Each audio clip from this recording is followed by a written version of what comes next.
வணக்கம் என் அன்பு மக்களே, எல்லாரும் எப்படி இருக்கீங்க? நல்லா இருக்கீங்களா? இன்னைக்கு நான் உங்களுக்கு சீனி அவரைக்காய் பொரியல் தான் செஞ்சு காட்ட போகிறேன். சீனி அவரைக்காய் அப்படின்னா வேறு ஒன்றும் கிடையாது, கொத்தவரங்காய். திருநெல்வேலியில் சீனி அவரைக்கான்னு சொல்லுவாங்க. இப்போ இது எல்லாத்தையும் நல்லா கழுவி நான் குட்டி குட்டியாக நறுக்கிக்க போகிறேன்.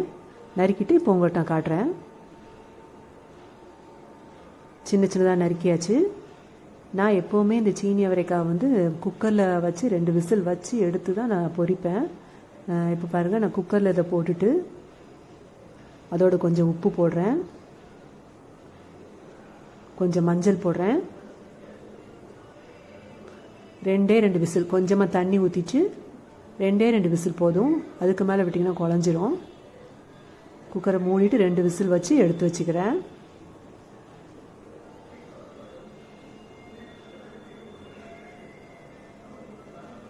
அதோட அதுக்கு தேவையான மசாலா என்னென்னா, 1 மிளகா போட்டிருக்கேன், 2 தேங்காய் சில்லு, ஒரே ஒரு பல் பூண்டு, கொஞ்சம் சீரகம்.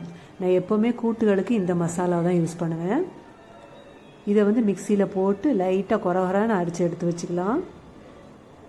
பாருங்கள் எப்படி அரைச்சிருக்கிறேன்னு.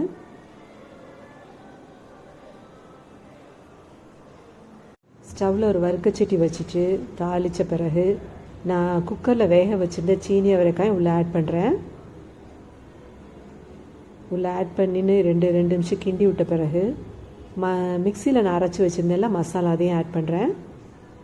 ரொம்ப சிம்பிள் தாங்க, முடிஞ்சு சீனி அவரைக்காய் பொரியல் முடிஞ்சு. ஒரு 2 செகண்ட் மட்டும் கிளறி விட்டுட்டு ஆஃப் பண்ணிட வேண்டியதான். Thank you so much. இன்னொரு வீடியோ உங்கள் எல்லோரும் நான் மீட் பண்ணுறேன்.